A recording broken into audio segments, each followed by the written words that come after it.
I will try and make this video as painless as is possible, bearing in mind the subject matter at hand. A few people have asked over the last few days in the comments under the videos, why have I not spoken about the stadium? Well, and particularly, why have I not spoken about the takeover during the latest round of rumours? For those of you that have been stuck under a rock and don't know the rumours, an American consortium apparently, allegedly bid 300 million for West Ham United. That was turned down by the owners. They've bid and raised that to 350 million, which has then subsequently been turned down and pending. They're going to take a cooling off period apparently, and I'll go in to look to bid again. Now, the reason I've not spoken about it is, well, firstly, I don't really believe it, not totally, not wholeheartedly anyway.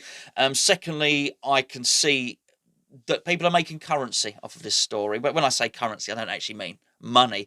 News, currency, news stories. There's a lot of people benefiting from this being a story, and lots of people getting lots of attention from talking about it. And I wanted to make sure before I did that I had all my ducks lined up. I wanted to make sure that I knew as much as I could before I started blabbering on about it. And actually, I needed to research what had happened with the stadium historically to find out why we're in the mess that we're in, and to find out why today's rumour is not really viable.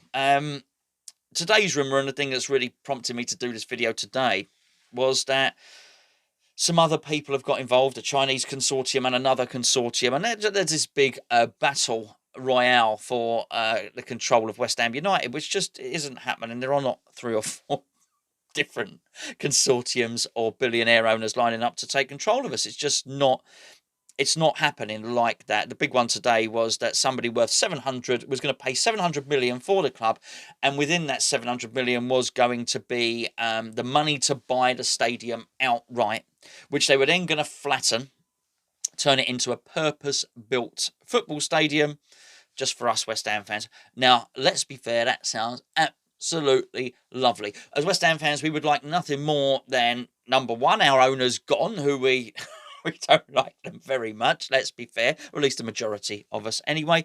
To have new owners in who had lots of money, who were multi-billionaires, and who were going to flatten the athletic stadium and build a brand spanking new purpose-built football one with the seats nice and close to the pitch. Sounds great, doesn't it? Yes, indeed, but it's not that simple.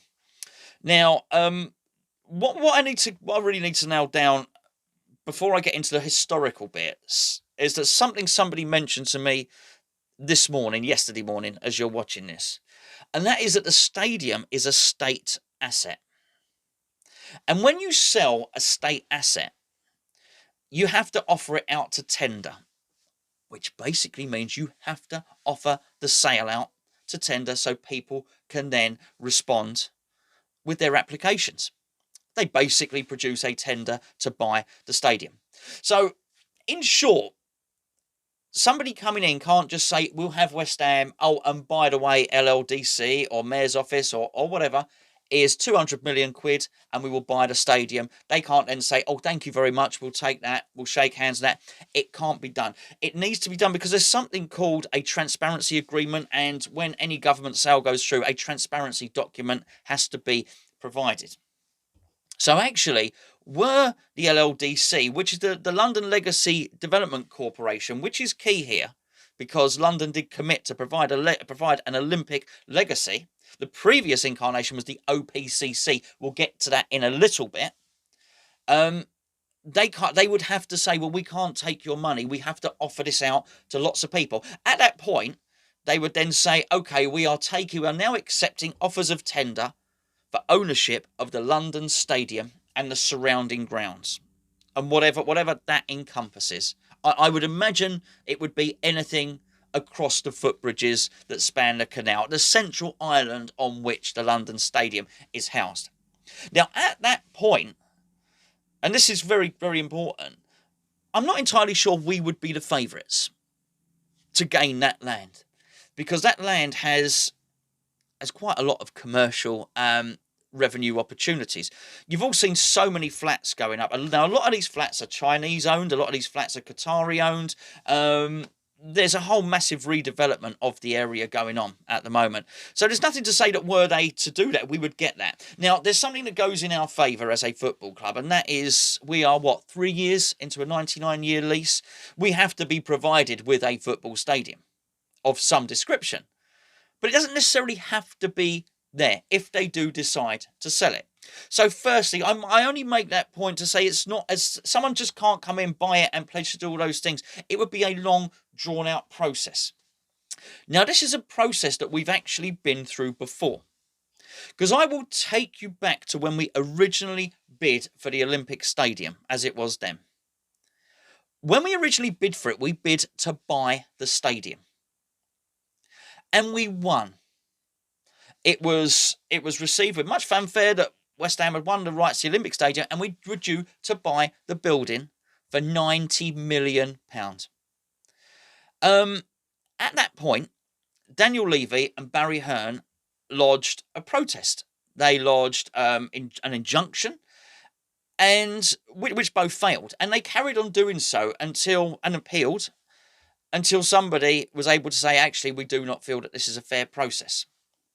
So what happened was this process went on and on and on, and the Olympic Park Legacy Committee, which is the OPCC, which preceded the LLDC, I'm sorry, I said I'd keep this as painless as possible, but it is quite important to understand this. They found it so much hassle, they were browbeaten so much by Barry Hearn and Daniel Levy, that they decided not to sell the stadium at all. They decided to again put it out to tender, but this time to do it as a lease. There were several different companies. One of them was a university. One of them was a Formula One race.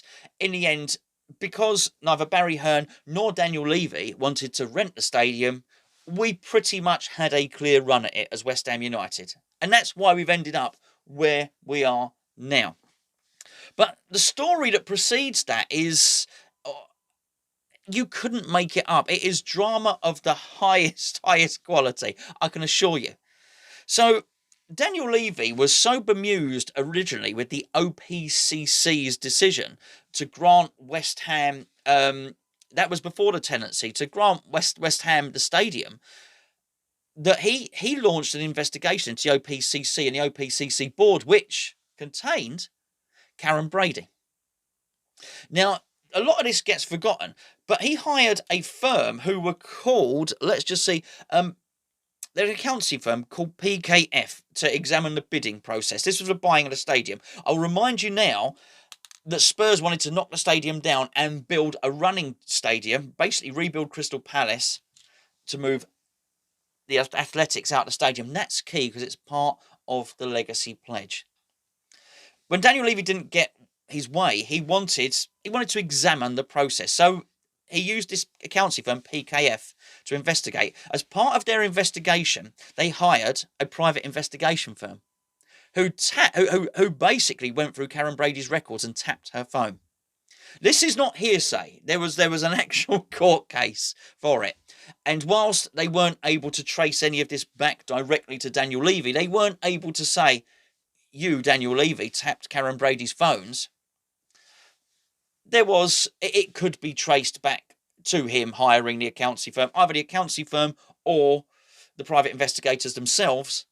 One of them decided to go and tap Karen Brady's phones and to investigate her in an illegal manner. Now, as it happened, it was just, I think it was one of the guys, I think it was from Epsom or Sutton or something like that, if I remember correctly. One of them was convicted of it, but I think it might have just been the private investigator himself. Certainly, they found no proof that anybody had instructed him to do it, so they just punished him. I'll let you make your own minds up on that one. You've also got the situation with Barry Hearn.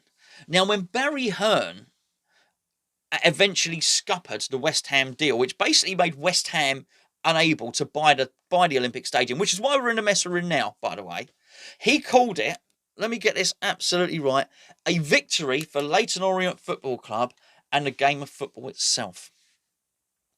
Barry Hearn was then later on to go on and sell Leyton Orient to a chap called Franco Bichetti. He changed his stance at being a great day and a victory for Leyton Orient. His statement then was, I sold Leyton Orient to the wrong person. Basically, as soon as Barry Hearn, it was evident, it appears that Barry Hearn couldn't buy the Olympic Stadium or couldn't get at least a stake in it. He sold Leyton Orient. Unfortunately, Leyton Orient went into a massive nosedive then because Barry Hearn didn't sell Leyton Orient with the ground. It was just the club itself. Now, it appears that Bichetti was a terrible man to sell the club to and did a terrible job. And basically, as a result of this sale, Leyton Orient was in a massively huge mess. Did he sell to the wrong person? Yes, he did. But I don't ever feel myself that person was helped by owning a football club that didn't own its own stadium, which again goes full circle back to where we are now. So in terms of people looking to buy us, these rumours that are constantly being peddled out. I said this before the Newcastle takeover. The Newcastle takeover was, it was too noisy for my liking. If you remember at the start of the video, I said, this is not how it happens. It happens very quietly. There are things like non-disclosure agreements. There are confidentiality agreements. You don't look through somebody's books. You don't launch a bid at any level and start making a lot of noise about it.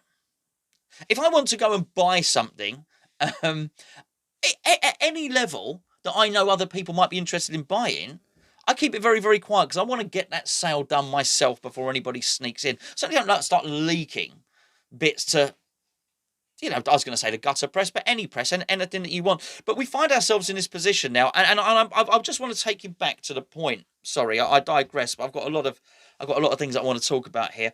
Go back to the point where West Ham had missed out on buying the Olympic Stadium. At that point, it was then turning into the prospect we might rent it. That's when West Ham should have walked away. We should have walked away then. There's no doubt in my mind that when Gold & Sullivan came in to buy this football club, they wanted to move to the Olympic Stadium. Go back and listen to their first ever press conference when they bought it. You remember David Sullivan in his little claret jacket, his little carrot smoking jacket and all the rest of it? Go and have a look at it. They very much speak about the Olympic Stadium then. You can tell in their tone of voice. He said it was something that he said it would be criminal not to investigate it or something like that. To investigate the possibility of moving there. They always wanted to move there. I know it and you know it as well. But at the point where they couldn't buy it for 90 million, which would have been a game changer, and let's be fair, would have been a bargain. At that point, they should have walked away. They should have said, rent it. No, actually, we can't. In that instance, they should have stayed at Upton Park. They should have pulled down the East End. We know clearly it had planning permission because they built a massive complex of apartments on it. There's clearly no height restrictions in building up there. The thing's massive. What's there now is taller than Upton Park. They should have rebuilt the East End, made that a 47,000 stadium. Would have been a perfect number for West Ham fans. A real, true, proper West Ham fans is what I'm talking about, rather than a lot of the tourists that turn up wearing Liverpool and Man United shirts. They should have done that, and whatever. If they had a surplus of money from their takeover or whatever, maybe they should have given some to the TRL to upgrade Upton Park Station or something like that, and just spend some money, whatever. Give Upton Park Station 20-30 million to upgrade it and just make it better. There are other things. There were other options that they could have done, but it was almost as if they had intended on a course of action. And even when they heard it wasn't the deal that they wanted to buy something, they were told they couldn't. They could only hire it. At that point, I think they should have turned back.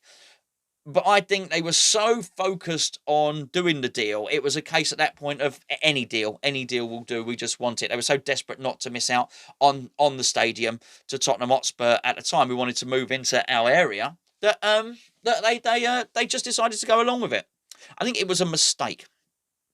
I really do, because now we have no power, and it's going to make the process of, number one, selling us difficult, but also it makes the process of us being attractive to a prospective owner quite difficult as well, because the waters are very, very muddied. Now, I've mentioned the tenancy. I've mentioned about it having to go out to tender if they do eventually want to sell it, and I do think that they will want to sell it because it's making a loss. It makes a loss over so what is it now? It was 2012 we had the Olympics, right? Since then, so 2 years, basically in 2 years' time, it have made a £250 million loss, that stadium. It hemorrhages between 25 and 30 million pounds a year. That money has to come from somewhere. It doesn't come from us. That's including the 3 million we pay a year.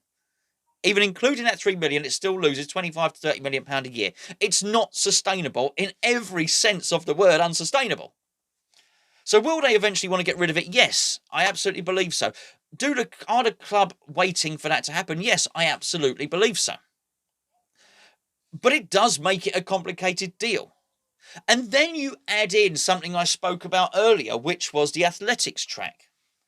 Now, it is really important, and I do think that you've got to be respectful of athletics. Number one, they sort of deserve it because the whole thing was their idea anyway. It was their games, it was their Olympic Games, it's their sport. They paid in a lot of money at the start. They deserve a national athletics centre. Every sport deserves a national centre. Basically, if sport is healthy in this country, the country itself is healthy. And let's be fair, it was a successful Olympic Games. They don't deserve to be punished for our inadequacies. They really don't. But Daniel Levy actually had it right initially, because he knew that one of the bigger problems was the athletics track. That's why he said, "I'll buy it. I'm going to flatten the stadium, but I will also rebuild Crystal Palace, the home of, and make that the home of UK athletics." That is still something that needs to be done. You cannot legally kick them out because there is a legacy pledge. The OPCC, the original, it's an arm's length management company basically that was set up to oversee the legacy of the area. Now, the legacy of the area, let's be fair, is a rejuvenation of the surrounding area. That rejuvenation has become a gentrification, but let's not get into that now because there are local people that live in and around the area that can't afford to live there anymore, which I don't think that's progress particularly. But it was also to oversee businesses in the area as part of the legacy as well. It was also for jobs, which is massively important. Jobs in and around. That's why the London Stadium has more stewards and staff than it needs. From the moment you walk out of Stratford Station, you see everybody wearing these luminous yellow vests, and you think, wow, I think there's nigh on 1,000 of them. There might be 1,200. I might be wrong. They don't need that many, right? But it's jobs. They said they'd create jobs, and jobs is what they would create. And they have done in that sense. So that was part of the legacy. And the last part of the legacy was a sporting legacy, which I think the aquatic centre they very much provided. With the hockey, they very much provided. But let's be fair, the centrepiece of any Olympics is athletics. That's a problem for us. Okay, they have to be provided with that legacy, so that any prospective owner is going to have to come in and he's going to have to look after athletics first. These are massive issues, and so we get back to the point that I was saying, which was, who is going to buy us? I think there are better and more attractive playthings at the moment, and when I say playthings, I mean football clubs, to buy than West Ham United. I really do. And I don't claim to know the ins and outs. Sometimes we get led down a little bit of a garden path with the Trip Smith one. The Trip Smith one is interesting because Trip Smith has brokered an awful lot of sports franchise deals. I've no doubt that he bought into the club with the intention, when I say bought into the club, he just gave him an interest-free loan, which he gets back in the event of the club being sold. I've no doubt he did that with the intention of the club being sold, with the intention of probably brokering the deal or helping facilitate that along the way at some point. But the landscape, both in football and in finance, has changed drastically since he basically lent that 10 million quid. I bet there was a point where people were almost lining up the door, waiting for 2023 to come and go. The significance of 2023, of course, is when they don't have to pay a penalty, when the owners don't have to pay a penalty. The penalty, just for those of you that don't know, it was when we were given tender of the Olympic Stadium. It was said that if you can't just flip the club, basically, you can't just sell it because the value of the club will be greater because you're associated with the Olympics, with the Olympic Park, and you have a big ground. So if you sell it early, if you sell it within the first, I can't remember, 10 years, 8 years, something like that, you pay a penalty. Now, it's often said, and people often say, well, they won't sell until 2023. Because they'll pay the penalty. Look, the penalty is ratcheted. The longer it goes on, the less it is. By the time we get to next year, the penalty is something like 30 million quid or something like that, depending. It's a percentage of what the cost of the club will be. Make no mistake about it, they're not going to hang around for 30 million quid just if it's that. Look, if you're a rich man, you don't care if it's that 30 million quid or another 30 million quid, if a new prospective owner comes in and says, look, we'll pay that fine for you, we'll pay that penalty, you're not going to care, right? So it doesn't matter whether you call it a penalty, call it a tax. If someone else comes in and says, and you're saying, well, I don't want to pay that, I don't want to sell now because it's going to cost me 30 million quid. What if someone says, well, there you go, it's 30 million quid. It's done. The problem goes away. I don't really think that's an issue. But I do think that we are not an attractive club. I think that's an issue as well. I think it's a massive issue. I think the stadium's an issue. So I'm sorry that you've tuned in for 20 odd minutes, and for me to only turn around and say I don't really believe that there is a sale imminent. But when you look at the history, when you look at the facts, when you look at the deals that go through, which are deals like Manchester City, which are deals like Chelsea, which happen before you know it, I say the same thing every time. You're probably bored of me saying it. One day Manchester City were owned by Thanksin Sinatra. Mark Hughes as the manager. The very next day we heard nothing about it. He was stood there with his arm around Robinho thinking, what's going on here?